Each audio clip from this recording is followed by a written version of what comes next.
Okay, so the recording should be going. Wanted to welcome everybody to the Agile at Scale SIG for January, our first one of the year. And I will share out my screen momentarily, and then we'll get rolling.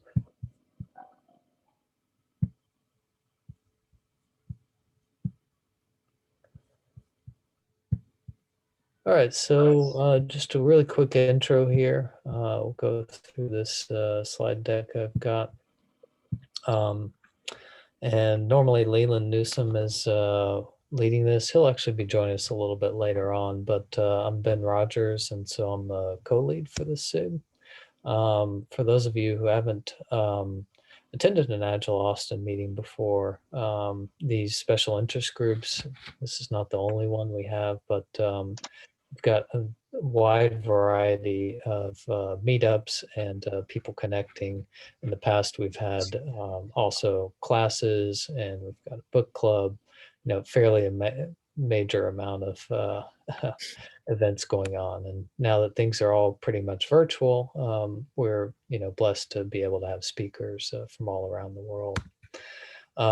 In terms of this particular SIG, you're always welcome to reach out to either me or Leland. Our information is here, and we'll share this deck as well as Jenny's deck after the call is over. But basically, we're just looking to kind of learn and practice and share. And these are pretty, while they are presentations, we do foster and encourage feedback and participation during the SIG. So feel free to post a message in the chat towards the end of the SIG. We'll actually answer, see if we can answer some questions as well. And we do try to end on time, so we'll end at 1 p.m.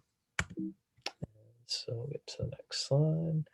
We do have a lot of sponsors at Agile Austin. Our platinum sponsor is Agile Velocity. They've been doing that with Agile Austin for quite some time, and definitely want to say thanks for them.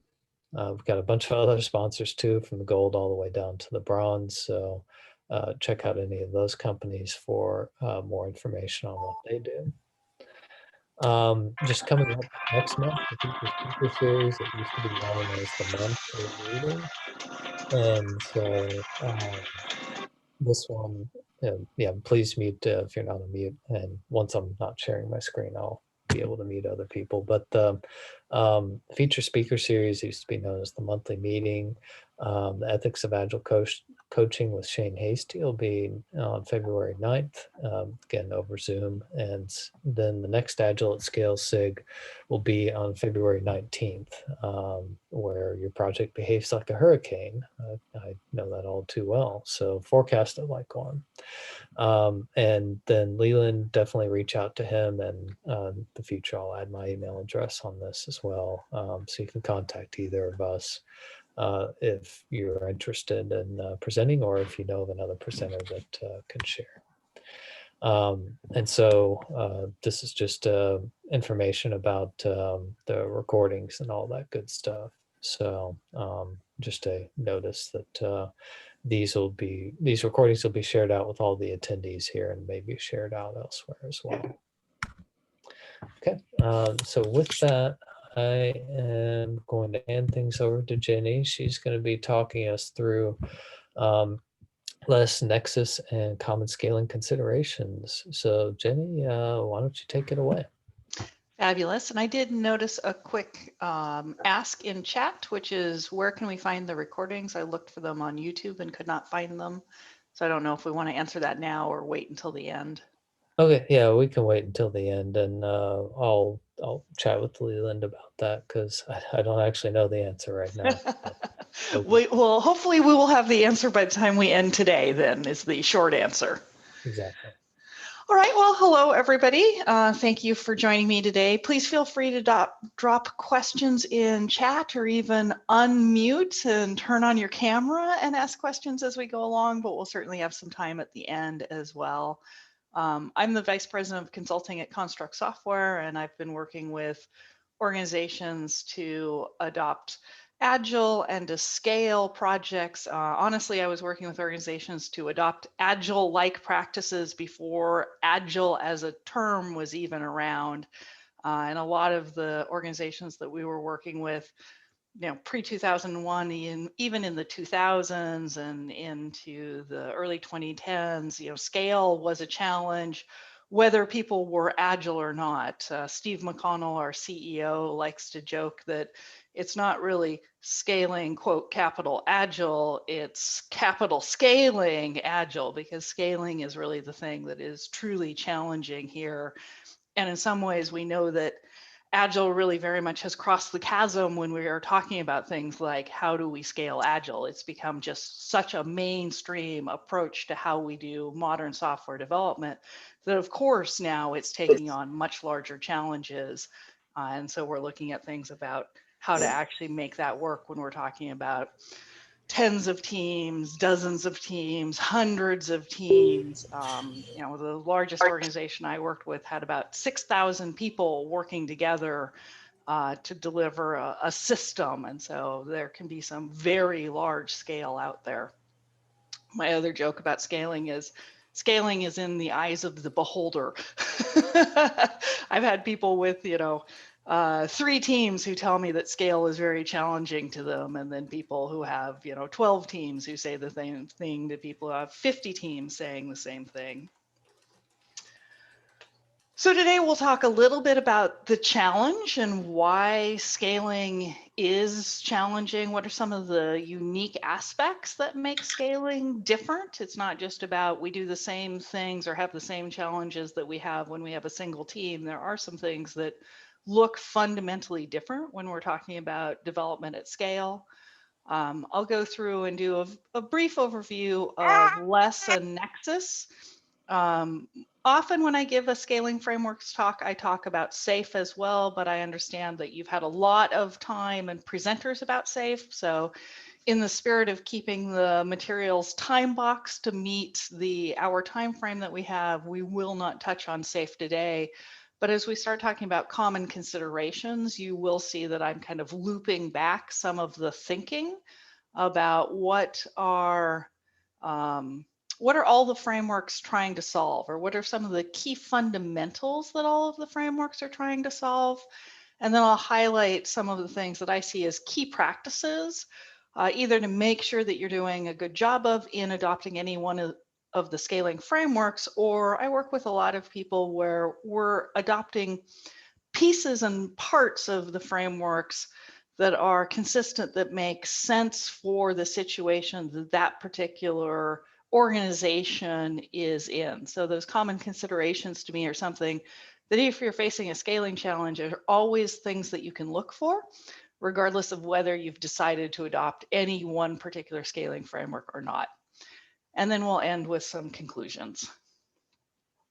So the challenge, large projects are fundamentally hard. There's just more that we have to do here. There's more dependencies, there's more teams, there's more coordination across those teams.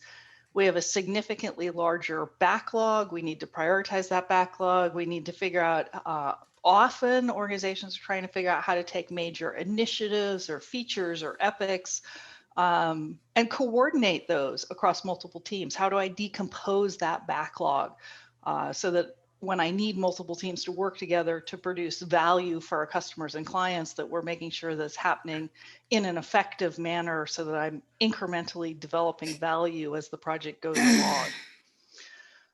It's harder to maintain estimation accuracy. I've got 25 teams. They all have different estimates. How do I make sure I've got enough information to really understand my overall progress visibility?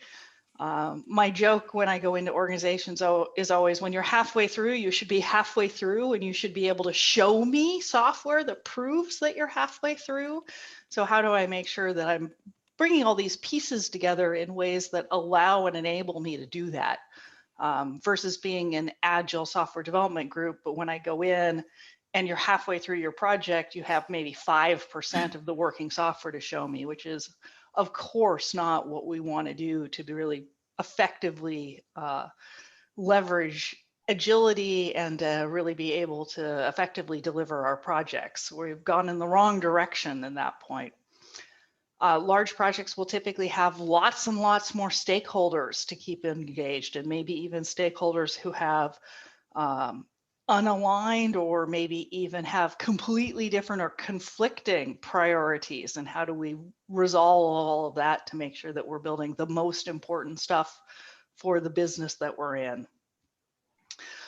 And honestly, we've known for a long time, if you just start to look at some of the industry data about project outcomes by size, we know that large projects are fundamentally much more challenging and much more likely to either be challenged or to outright fail.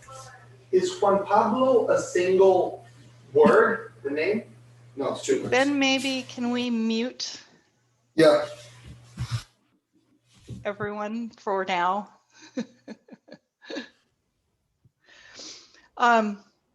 So when you start to look at project outcomes by size, you can see that, very small projects are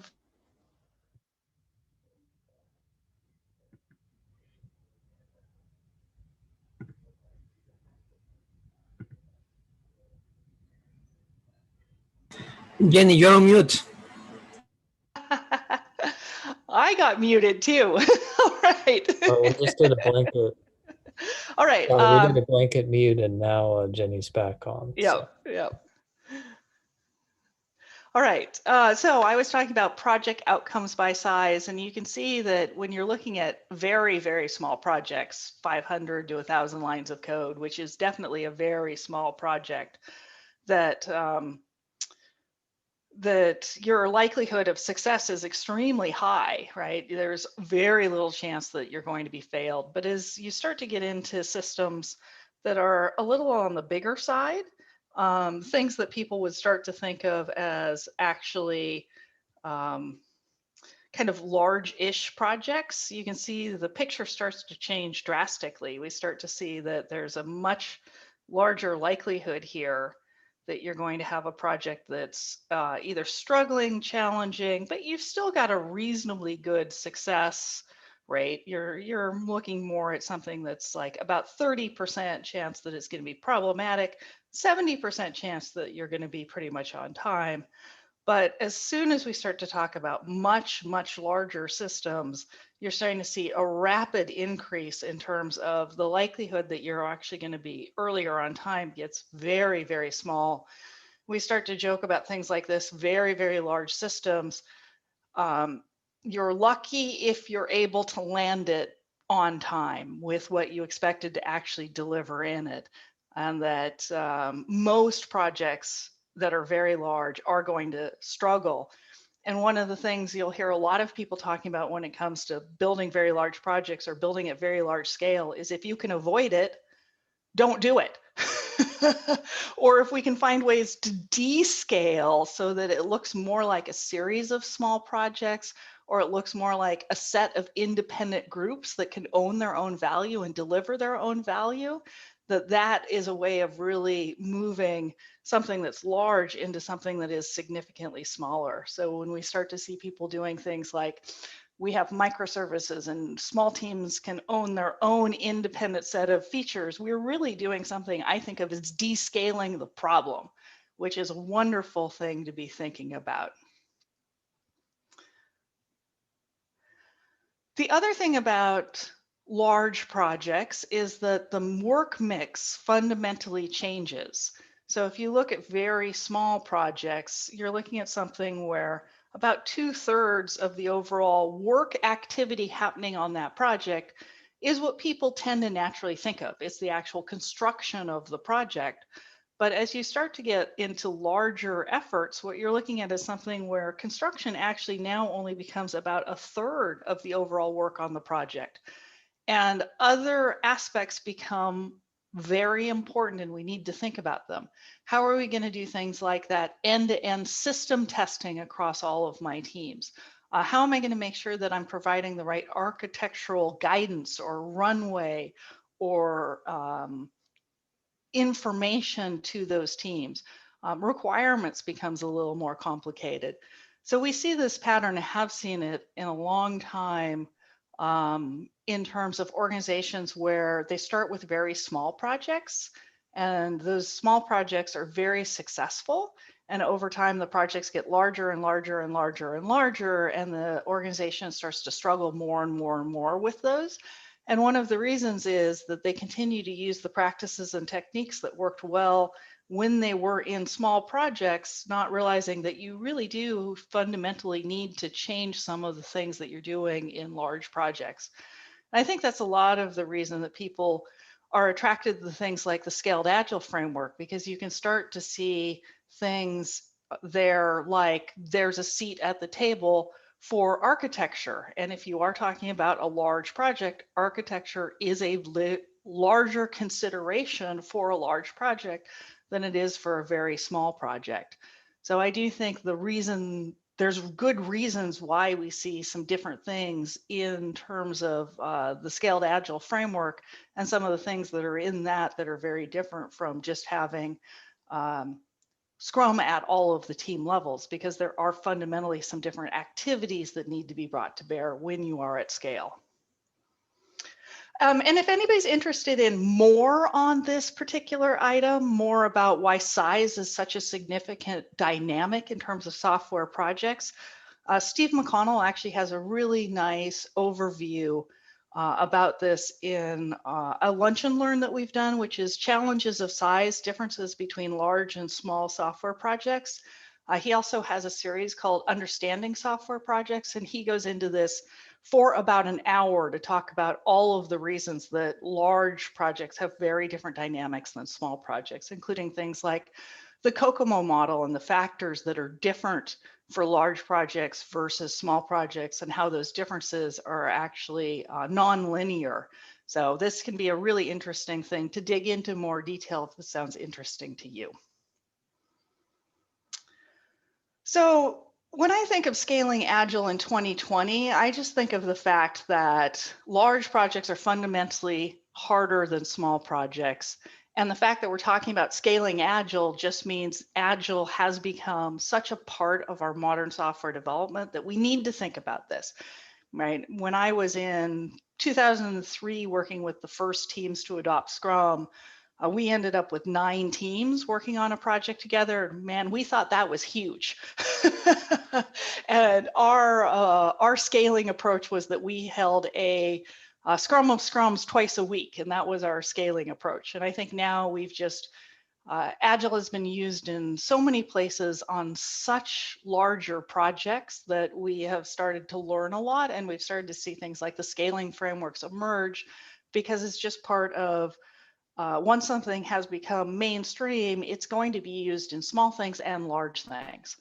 And I do think that one wonderful thing about Agile is if you do really good high fidelity adoption at the team level, high fidelity Scrum or high fidelity Kanban, having those individual building blocks of a larger effort working really, really well does improve the likelihood that everything will work well. I joke a lot about, are you building on a weak foundation, right? How can you possibly think that bringing together 50 teams is going to work well if the teams aren't doing well? But if the teams are doing really well, then I simplify some of the complexity of scaling and can really just start to look at where are my issues in terms of dependencies or coordination or prioritization or bringing that work together across all of those teams in a meaningful way as we go. I do think that for most organizations, there isn't enough kind of descaling of the problem, that high quality team Agile is not for many people sufficient in and of itself. It's sort of a starting point. We absolutely need to have that. And then we need to talk about what additional practices or roles or activities need to be happening to be successful for our scaling situation that we're in. So let's spend a little bit of time talking about LeSS and Nexus. Large scale Scrum. This is something that in 2005, Craig Larman and Bas Voda really teamed up. There was a series of books, if you're interested in kind of the history of LeSS. If you're reading these books, Scaling Lean and Agile Development, or Practices for Scaling Lean and Agile Development, you'll really see the underpinnings of what you can now find in LeSS.works, which is like many of the scaling frameworks like SAFe. There's a pictorial representation of LeSS. You can go dig into it in more detail. I see LeSS a lot more in Europe than I see it used in the US. Not that it isn't used in the US, but it seems like it has broader uptake in Europe, just from the people I've talked to and the organizations I've seen where I've seen it practiced more. I think like all of these frameworks, there's some really nice aspects of all of these. And one of the things that's nice about both LeSS and Nexus, as I think about these frameworks, is sort of Scrum scaled up. They're a simple way of scaling, and they still really have the rhythm and the heartbeat that feels like Scrum. Because the structure of LeSS is that you have a product owner, you have a single master backlog, which has been a good practice for a long time, not having individual like 16 backlogs that we go to, but one master backlog with views into that backlog. And then we have up to 8 individual Scrum teams. And they all share one common definition of done for what they're building, and they're all working together. You can think of this as a team of teams, if anything else. And the way that this happens is there's backlog refining. And backlog refining in LeSS is about the whole backlog and all of the teams. And its format can vary quite a bit. Some people will literally do whole team refining, where all of the team members are all participating in refining the work items for the next upcoming sprint. Some people will do a little bit more of a broad discussion of what we're going to do in the next sprint, and then have breakout groups working in different parts of the backlog to do the detailed refining to get it ready for sprint planning. This really becomes something the organization needs to talk about and figure out what's the best approach for us to do backlog refining. Ultimately, what needs to happen is that the backlog is prepared and ready for the teams when they go into sprint planning. Just like in Scrum, we'd need to do that. Here, what it is we're looking at making sure the work is refined for up to 8 teams in totality. So what's the best way for the teams to go about doing that? Then as we do sprint planning, we're actually going to break it into 2 parts. We're going to do sprint planning part 1, which is a representative from each of the teams is going to meet with the product owner. They're going to talk about what work is upcoming, and they're going to allocate what teams they think are going to do which pieces of the work. So who's going to take what parts of the product backlog. You can think of this as setting the big picture objective and figuring out which team is going to do which pieces to achieve that objective. From there, we'll go into something that looks a lot like normal Scrum sprint planning. It's actually going to be the individual teams taking their pieces of the backlog and building out that plan of attack for the next sprint to make sure that they have all the details they need to successfully complete that. Once sprint planning is done, the team is going to execute as a whole, and they're really going to work together to provide a single product deliverable across all of the teams. It's not like we'll have individual teams building individual deliverables. We really want to think about this as the team is working on an increment of product together across all of our teams that we want to end up in a sprint review showing that work across all of the teams. So the sprint review could include everybody from all of the teams, but the more common pattern is it includes representatives from all of the teams with the product owner and with stakeholders who are interested in seeing what's actually been built throughout this entire sprint. And they will highlight that work across all of the teams, have people ask questions, get input, just like a standard sprint review. The real difference here is I'm not going to go to 8 sprint reviews. there's one product level sprint review where we're looking at the aggregated work across all of the teams and really highlighting that outcome of the product increment that we've built together in this sprint. Then we'll go into Jenny, yes. hey, could you clarify one thing? Is there one product owner, or There is is there one one for each product team? owner. Okay, No, just there's one across product all. owner across all of the teams. Okay, thanks. Yep. Another interruption, sorry. This sounds great so far. I'm trying to think in terms of how this works with my team. If this does this not presume that everybody is working on one monolithic solution? Because in a downscaled microservices or multiple parts of a system, how does this work? I was going to say, if you can descale where literally individual teams feel like they own full accountability of a particular solution, client-facing solution that they bring, then less and less of kind of the scaling framework pieces begin to make sense in my mind.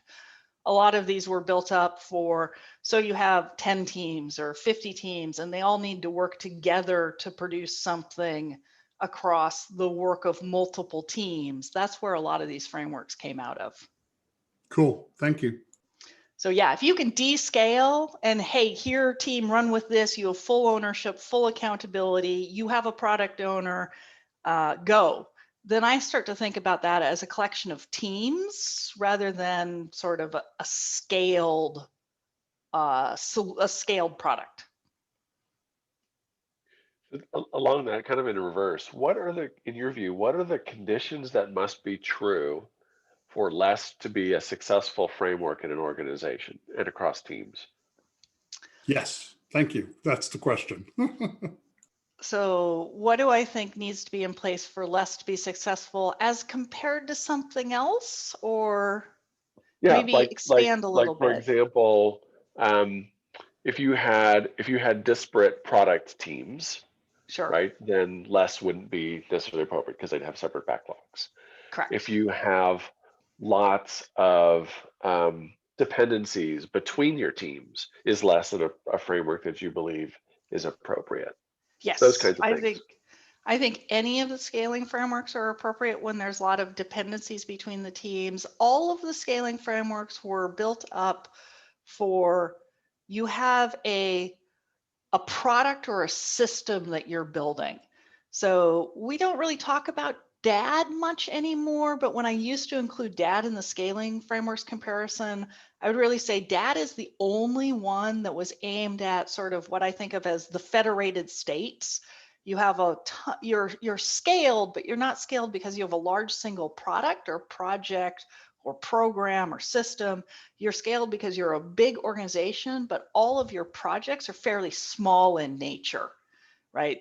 Probably your biggest scale is maybe we have 3 teams over here, but you have 500 of these. This one has 1 team, this one has 3 teams, this one has 2 teams, right? You're kind of a set of federated states rather than a couple large projects or programs that you're building. So I think SAFe, LeSS, Nexus, we're all built up for, you're trying to bring a set of multiple teams together to deliver something that's meaningful from a business perspective, a solution, a system, an application, a product. Did that answer the question? Yeah, I think it gets to it. I think we'll hear more through Nexus as well.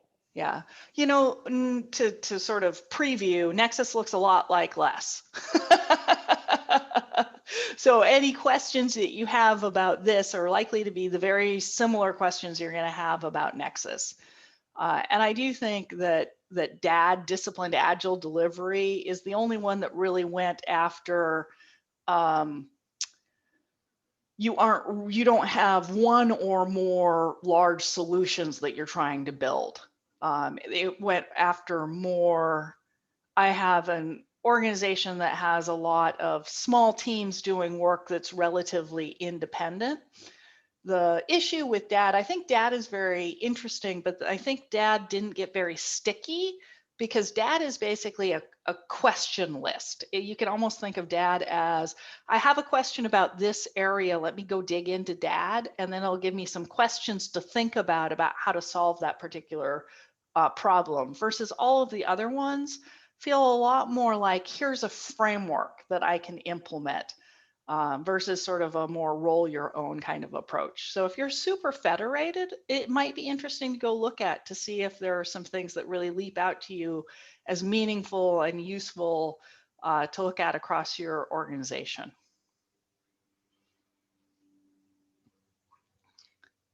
And when I'm talking about federated, I'm thinking about lots of independent teams.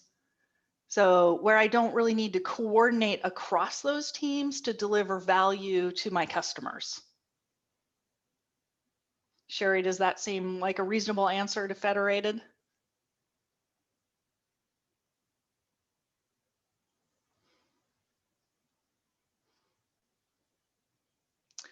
So back to our less retrospective. So each team will hold its own retrospective first in less. So the sprint review's over and then they'll go into their individual team retrospectives. After that, the teams will send a representative to an overall retrospective. So a retrospective looking across all of the 6 teams or 8 teams working together here to talk about the challenges that are impacting multiple teams. And this overall retrospective may occur right at the end of the sprint like this one does, or might occur very early into the next sprint. And less huge, okay, great, Jenny, we have more than 8 teams, what do we do?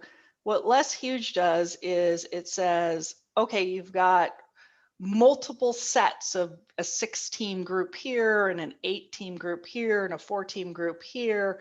Well, now we're still going to keep that idea of a product owner, a single product owner, but this is going to be a product owner over what now become area product owners. So this is the same person we were looking at in the LeSS overview, but now they're called an area product owner because they're overseeing this particular grouping. And this grouping has its own backlog. So each of these areas have a backlog, and each of these groupings really needs to be able to deliver customer-centric value. So I wouldn't break out an area product owner that was working on just the hardware, firmware layer of my system. They really do need to have the full stack capability where an area can deliver meaningful customer value. So less scales by having multiple of these LeSSes with then, again, a single decision maker across all of them who's really deciding things like the priority and strategy across all of these teams to make sure that what all of the teams are doing is providing the most value to the organization and the business. So LeSS is really a great fit for companies that look for the simplest possible way to scale up a set of Scrum teams. I think if you look at this, it looks a lot like Scrum. It's just that we're now like backlog refining for multiple teams together. We're sprint planning with our multiple teams together. Our sprint review and our retrospective isn't a single team activity, it's a multiple team activity. So when organizations really are I want to keep everything really simple. I'm looking for the simplest possible way to scale. I think both LeSS and Nexus become really great things to look at. A lot of people will say the biggest gap here is it really doesn't include any kind of guidance or consideration for things like architecture, portfolio management. I think a lot of organizations look at something like this and then look at something like SAFe, and SAFe has a seat at the table for all sorts of people. Oh, there's a place for an architect. Oh, there's a place for product management. Oh, I see the portfolio level. So some people will look at LeSS and say, well, that's nice, but you don't have any of these other considerations or topics talked about at all. And the most common criticism is that the product owner is spread too thin. One product owner for up to 8 teams. And what they'll talk about a lot is that less is the product owner in less is more of a connector to connect the teams with the appropriate business representatives. And in some places that will work great, but the product owner for a single team in Scrum was really created because historically we haven't necessarily done a great job of communicating with our business partners and really doing a good job of truly understanding their needs and doing that. And so less is going to spread this person pretty thin across a lot of teams.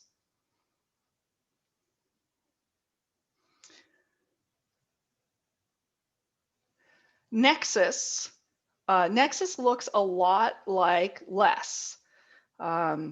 It comes from Schwaber. The Nexus guide was first released in 2015, so a little bit later on, but you can really see this idea of how do I scale Scrum up in the simplest way possible definitely permeates Ken's thinking. The thing I like about Nexus that's a little bit different is it has this thing called the Nexus integration team. I'm not sure I love the term a knit.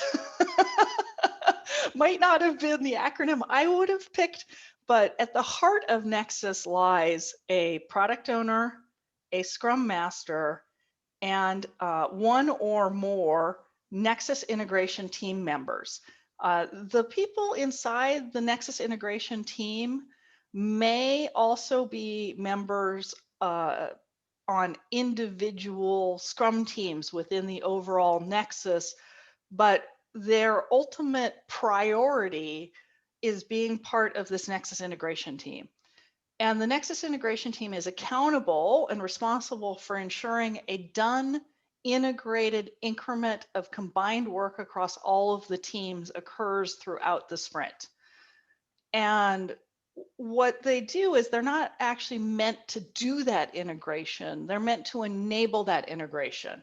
So this would be things like they're building infrastructure, or they're building tooling, or they're coaching people, or they're improving things like build practices or CI practices to help make sure that the teams are able to integrate on a regular basis.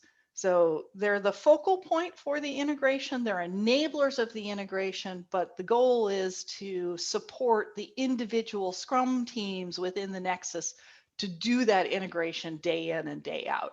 So I like this focus on there can be non-trivial work of integrating multiple teams together, and that we have people whose priority and responsibility is enabling that activity to happen. So the structure is we have this Nexus integration team. We have a single product backlog. And then we have 3 to 9 teams. Gee, Jenny, that's a big range. That's really different than the LeSS sort of up to 8 team kind of feel. And the wide range here is basically they're saying it's the number of teams that can effectively work together. And so if you can have 9 teams who are able to integrate their work together day in and day out without any issues, without any challenges, they're not stomping on each other, they're not all piling up, kind of trying to wait to integrate, great. If you have 6 teams and you add a 7th team and now all of a sudden the work starts to come to a grinding halt because you've just reached a point where that ongoing integration and collaboration of the teams isn't working effectively, then you're not ready for that 7th team. You need to be doing some additional work to make sure that that 7th team can add value, not just slow down the work of the Nexus. So high variability here, which I think is actually true. And if you think about it, you know, LeSS does say up to 8 teams. It doesn't say I guarantee you 8 teams. The key events are the Nexus Sprint Planning meeting, and this is a short coordination meeting to discuss kind of the big picture, discuss the overall sprint goal, talk about any dependencies, and each team is represented by one or a couple people. And like Les, they're there to kind of talk about that big picture and to figure out which teams are going to do which part of the work over this sprint. Then they go in to do, each team does its own detailed sprint planning. The plans need to be aligned towards that goal that we were doing, that top level goal, but they're going to go through and really do normal detailed sprint planning. One of the differences, though, is we're actually going to come up with a single Nexus sprint backlog. So there's going to be a single backlog across the work of all of these teams, whereas in LeSS, what I've seen more often is that each team has its own sprint backlog, just like kind of the way you would often think about running multiple Scrum teams. Here, we're really going to come up with a single Nexus sprint backlog that shows all of the work and talks about the dependencies. Now we're going to execute our sprint together, and we're going to have daily team dailies and a Nexus daily happening throughout our sprint execution. And at the end, we're going to do a sprint review that shows off the demonstrated work across everything that the Nexus team has done together. This can be attended by representatives or can be attended by the entire Nexus. We also will have a retrospective. This one's a little bit different in that it's going to be in 3 parts. Part 1 will be our product owner with representatives from the team talking about what they're seeing, and especially talking about the Nexus integration team, any challenges there or anything in terms of dependencies or issues that they're seeing across all of the teams. Then all the teams will hold their own retrospectives, and then we'll come back together. So in LeSS, we looked at something that was more like the teams do it, and then they send a representative talk about it. Here, it's a little bit more like a sandwich. We'll have a small working group. The teams will then talk about what that means for them, and then we'll come back together for that small working group. There's also refinement inside of Nexus, and very similar to LeSS, we're going to be talking about there's going to be some variation in who is part of the refinement based on kind of the size of the team and how the work is done. It might be everybody again in one whole refinement. We might be doing breakout refinements. We might be doing a little bit of both, where there's some collaborative session together with all of us, and then breakout sessions underneath it is really going to be up to you. Is there a difference in LeSS and Nexus where design thinking is practiced? For focus, think of a company doing design sprints. I have not seen any difference in terms of, can you use design thinking? Would design thinking cause me to pick LeSS versus Nexus? No, I wouldn't think about that being a key factor in which of these 2 frameworks I used. Bill, does that answer your question?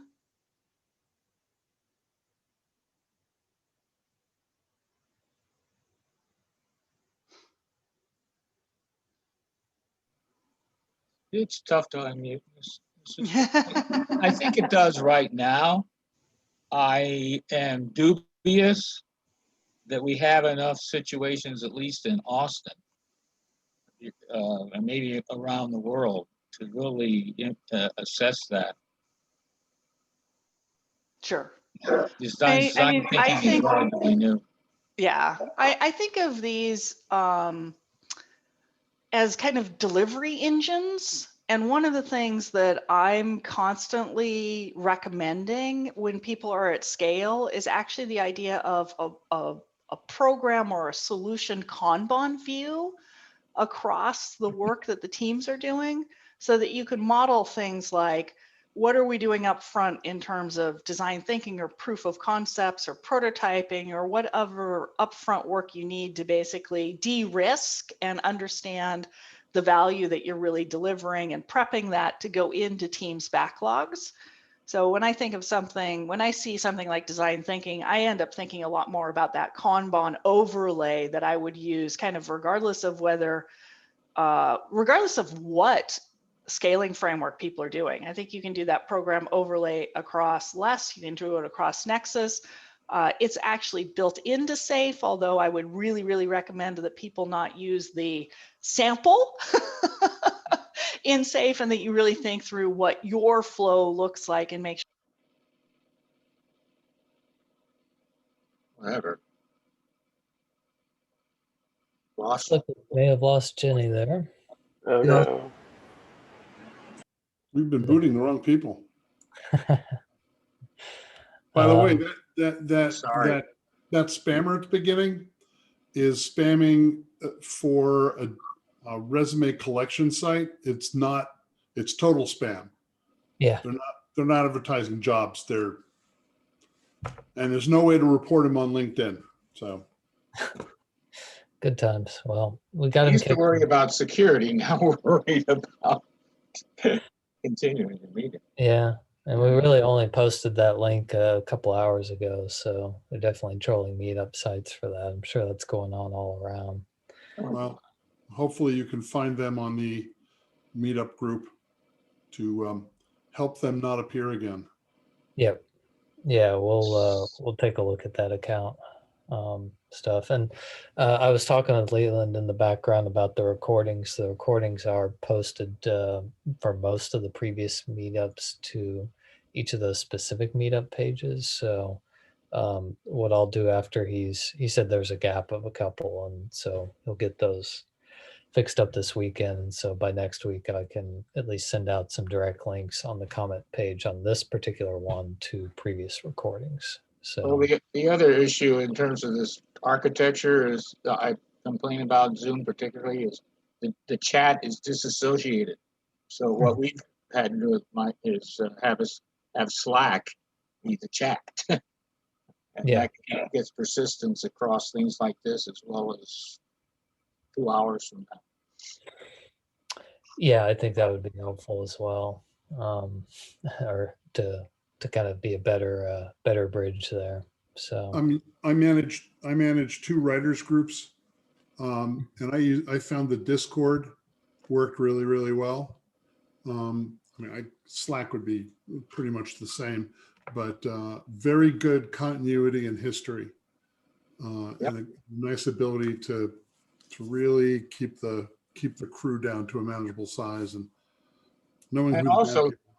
and also subsetting the dialogue. I mean, things like this chat of mine is overall process, because I believe companies are going to be all digital. Now, how are you going to have marketing called prints and things like that? So all right. Sorry. that's where I'm going in my head. And maybe that should be a separate that scale thing, because Yeah. it's going to more impact the large, whatever that was. She had 100 teams. Oh, that hasn't been bought by Amazon. At the place where I'm currently contracting, which is Pfizer, they've got 300 or 400 agile teams, and what they've done is they've grouped. For example, the platform has its own program increment, and it's a SAFe framework thing. I didn't see anything here that made me say, "Ooh, we need to change something." And is that a function maybe of the scale of the project? Maybe we just need to add a 0 to run into that scaling issue. I mean, I don't know. I'm asking. Yeah, no, I agree. And even the startups are going to see that. I'm trying to get together a program of these new guys coming in from the West Coast. They're going to muck around when the startups you're working for are still trying to go for seed stage or whatever money.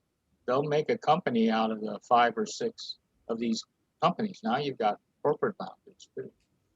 It's changing. Yep. And the AI is introducing a whole new set. Never had sensors in the app. It was somebody entered data, and then the app does whatever it does. So it's Brave new world. So have we permanently lost our speaker? Yeah, I think maybe. So she was based out of Seattle, and I know that she said there was some fairly major storms that came through there with high winds the other day. And so I think she had come through okay with power and internet, but I work with a lot of people in the Seattle area, and there were pretty widespread outages. So I wouldn't be surprised if she just got hit by something. And it did seem like her connection was a little bit choppy too. So Yeah. I think she may have been hit by that. I guess we can crowdsource. It looks like and thanks to everyone who's been answering questions during the SIG. But the one that was interesting that I don't think we fully got an answer on because she was paying attention to some questions during the presentation and not able to get to all of them. But there was a good one about from Tori about I guess BAs being business analysts, making up for the absence of a PO embedded in each team. Would you typically find the roles of business analysts being embedded in each team for story authoring and story acceptance? So does anyone have thoughts on that one? Well, the design thinking, that's a differentiation. Actually, there's heavy research done before the sprint, especially when you're doing sprints. So IBM's practice, as I see it, is moving a lot of that stuff up, and it ends up being resident within the team and not have to go out to an end user, although we've got continuous delivery. But going back to what is it? We got these 3 ways. I mean, the product ownership is going to grow, or at least as departments come into the project, like marketing or customer support or whatever. It's more front ending, or to avoid a lot of front ending, a lot more involvement of those groups. Yeah, and I'll say Expedia, where I work, we don't necessarily have a lot of business analysts, but we do have technical project managers and technical product managers. I don't know that there's a really fine distinction there, but that it seems like most teams have one TPM or maybe one TPM that services a couple of teams at most. So I think a lot of the product owner being spread thin problem, which is probably pervasive, not just Expedia, but other places. I think you definitely have someone, and it may not be a business analyst role, but there's someone that can be a support for the team, especially in larger places. Watch out, business analysts went out with waterfall. Yeah. No, they're still alive and kicking. Sorry. I was going to say, I still see them around. Operational. BAs, I've seen BAs at Pfizer and at Schwab, and they have a much more focused role in analyzing the ROI on the investment and keeping a thumb on the keeping a finger on the pulse of the stakeholders to make sure that the effort is not deviating from what the stakeholder needs going forward. I see a new thing on the new chart. It says deliver customer value. My apologies for another disappearing. I'm not change. sure what happened. I got some crazy error message I've never seen from Zoom before. Blasphemous. So, and thanks, Jenny. We've got about Thanks. I know we have 7 minutes left. I just have a couple more slides to go through. So out of those kind of common considerations, the first one I think about is alignment. How do we make sure that we align people? How do we make sure that we make it easier to decompose the work and bring that work back together in a way that's demonstratable? And so the idea that there's a strong preference for feature teams across all of these frameworks, that there's somebody like a chief product owner, or in LeSS and Nexus, they have that idea of a product owner or an area product owner, or the product management group in SAFE. How do we make sure that we're aligned across the priorities of the business so that we're appropriately making the right decisions and ensuring the teams are all rowing in the way that provides the most business value across all of their work. A shared cadence. It's been a long time since I've been in an organization where the sprints weren't synced across teams. the idea of some kind of shared cadence across all those teams so that we can look at the work across all of those teams on a regular basis to show it to people and to get feedback on it. Commonality number 2 is that strong technical and quality practices goal. So making sure that we're doing continuous integration, lots and lots of automation happening, strong biases towards thinking about doing test-driven development, or maybe even better behavior-driven development, BDD, having static code analysis, automation, coverage metrics, just making sure that what we're building really, really well.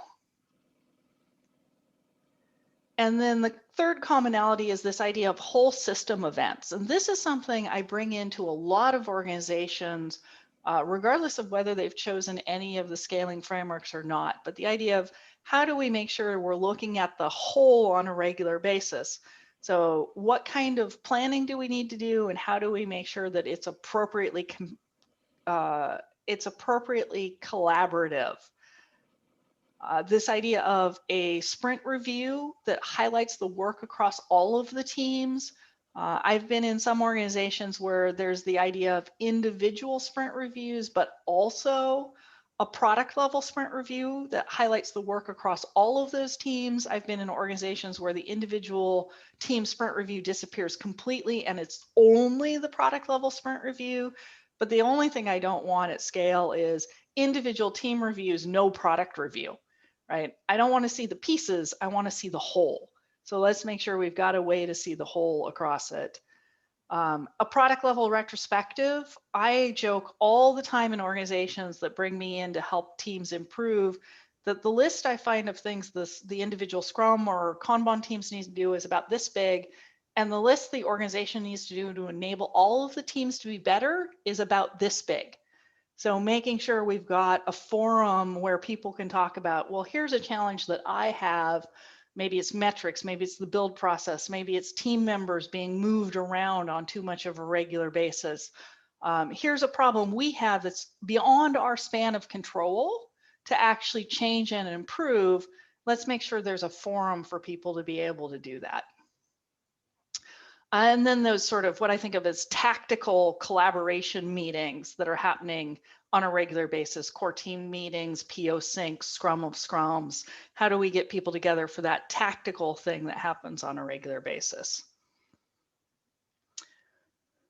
So when I think of the frameworks, I think SAFe has definitely emerged as the big kid on the block, but LeSS and Nexus I think are really good in places that people just want to stay really true to Scrum and simple. We want the simplest possible way to scale up. I do think that SAFe in general is way more than small teams or organizations need. It really came out of places like Symbian and Nokia with 1,000 people working on an OS. And if I'm trying to scale up 3 teams, I'm going to be looking more for my toolbox of just common practices that I need to do than maybe any of the scaling frameworks. And I do think SAFe is the most prescriptive and hardest to know how to tailor. So for me, the bottom line is the challenge isn't scaling Agile as much as it's scaling. The scaling piece is hard. And the more we can do things like individual team ownership with microservices to descale, the better off we'll be as an industry. And scaling definitely works best with high fidelity adoption at the individual team level. SAFe is the big kid on the block, but it doesn't mean it's the only kid on the block. And that, you know, SAFe is really great for the places that it's a good fit, where I think of it pretty large system development efforts. Any advice to choose between LeSS and Nexus? You know, they're very similar to me. I think I have a slight bias towards Nexus just because of the Nexus integration team, but I really think of that as sort of a, would you prefer to have a Cosmic Crisp or a Granny Smith?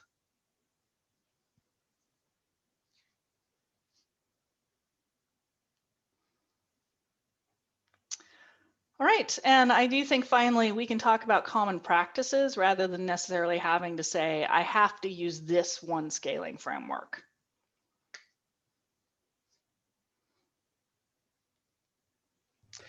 So Ben, maybe very quickly you can answer where the slides and the recording will be posted. Yes, we will have those as a comment on the meetup page, and then Leland's going to go through some of the previous ones, and we'll also make sure that all the previous ones have recordings as well. So, and we'll post links to those previous ones. So I wanted to thank Jenny for your time and also multitasking and answering questions as you went along. That was really cool. So I think we got to just about everything that everyone was interested in. So really nice presentation. And yeah, just check the page. Hopefully here in a few hours should have the recording posted. And if not, by sometime this weekend. So thanks again, everyone, for attending. Really appreciate it. And thanks, Jenny. And yep, we'll see everyone next month. Cheers. Thank you. Thanks, And feel Jenny. free to drop me an email if anybody has questions that they'd like to follow up on individually. Awesome. Thank you, Jenny. Cheers. Take care. Take care. See ya. Bye.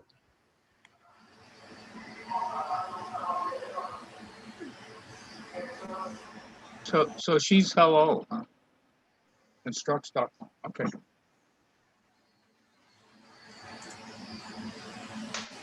Yep. The only weird thing about my name is it's a U. So it's Jenny.Stewart with a U. I'll drop it in chat for anyone who's stayed.